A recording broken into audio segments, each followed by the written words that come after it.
नमस्कार शेतकरी मी आपले स्वराज्य फार्म्सवरती पुशांत दहीकर खूप स्वागत करतो।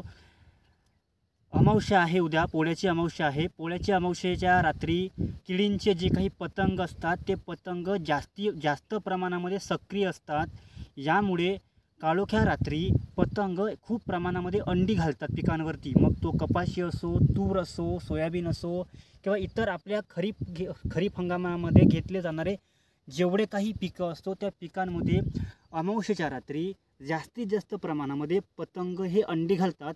तर त्या अंडींचा नियंत्रण करण्यासाठी अंडीचा नियंत्रण जर आपण केला तर अंडीपासून जे निघणारी अळी आहे ती आपोआप नियंत्रित होणार।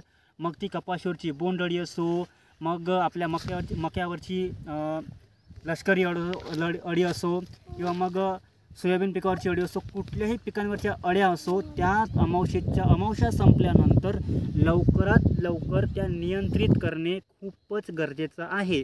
नाहीतर काय होणार, समजा आपण नियंत्रण केलं नाही तर त्यांचं प्रमाण हा जास्त प्रमाणामध्ये वाढत जाणार। आणि असं नाही की फक्त अमावस्येच्या रात्रीच पतंग अळी घालतात असं नाही, वर्षभरही आपल्या पिकावरती अळी असतो। परंतु अमावस्येच्या रात्री विशेष काळोखी रात्र असल्यामुळे काय होतो, पतंग हे जास्त प्रमाणामध्ये सक्रिय असतात।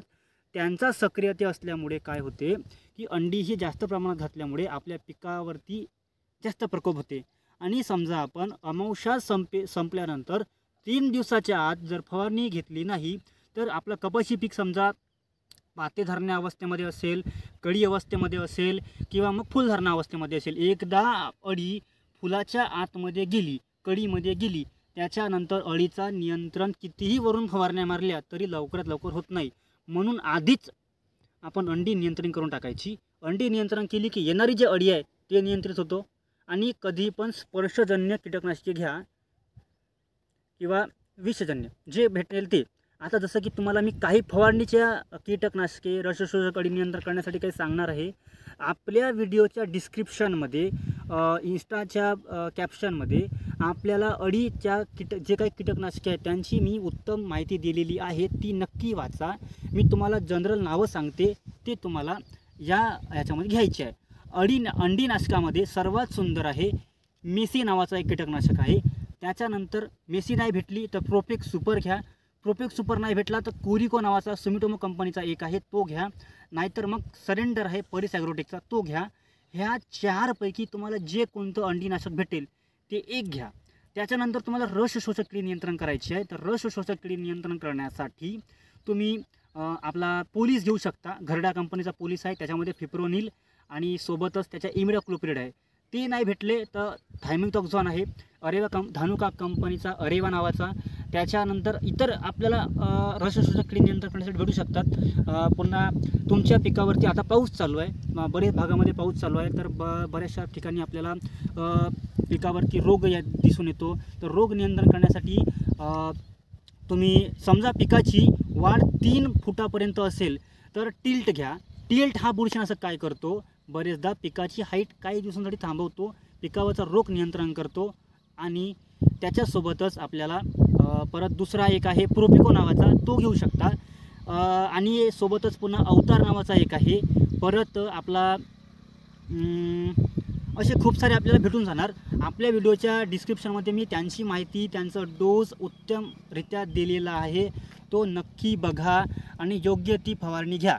एक अंडीनाशक घ्या, एक रसशोषक कीड नियंत्रण करण्यासाठी घ्या, गरज वाटत असेल तर पिकाच्या वाढीसाठी एक सुद्धा टाकू शकता तुमच्या सोयीनुसार, आणि एक बुरशीनाशक घ्या। या 4 गोष्टी घ्या। फवारा थोडासा महाग होईल, अत्यंत महत्त्वाचा फवारा आहे, फवारा चुकवू नका। एकदा अंडी घातली, अंडीपासून अळी तयार झाली तर नुकसान होतो। तर तुम्ही अंडीच जर नियंत्रण केली तर तुमच्या पिकावर येणाऱ्या अळ्या ह्या आपोआप नियंत्रण होतील, तुमचा खर्च कमी होईल। आणि मी सांगितलेल्या या फवाऱ्यामुळे एकदा फवारा 1 महिना दुसरा फवारा घेतला नाही तरी चालेल, कारण एकदा अंडी नियंत्रित झाली त्याच्यानंतर लवकरात लवकर दुसरी अंडी घालायला अळीला वेळ लागतो, पतंगांना वेळ लागतो, कारण अमावस्येच्या रात्री त्यांना सक्रियता ही जास्त असते, त्याच्यानंतर काही दिवसांसाठी थांबले जाते। तर हे लवकरात लवकर समजून घ्या, योग्य तो फवारा घ्या। आणि महत्त्वाचं म्हणजे फवारणी दिवसाच्या दुपारी करू नका, उन्हामध्ये फवारणी करू नका. कारण काय होतो, आपल्या पिकाचे पानावरचे स्पर्णछिद्र असतात, ते स्पर्णछिद्र उन्हामुळे ते बंद होतात. ते बंद झाल्यामुळे पीक जो आहे कुठली फवारणी शोषून घेत नाही, ते हवेमध्ये उडून जातो. तर हे चूक करू नका. फवारणी एकतर सकाळी घ्या, सायंकाळी घ्या. पाऊस असेल तर पावसाचं नियोजन बघा, तुमच्या भागामध्ये कसं वातावरण आहे ते बघा, त्याच्यानंतर उत्तम नियोजन करूनच फवारणी घ्या. फवारणी अमावस्या झाल्यानंतरच्या 3 दिवसाच्या आत घ्या. वेळ करू नका आणि महत्त्वाचा फवारा आहे, फवारा चुकवू नका. धन्यवाद शेतकरी मित्रांनो.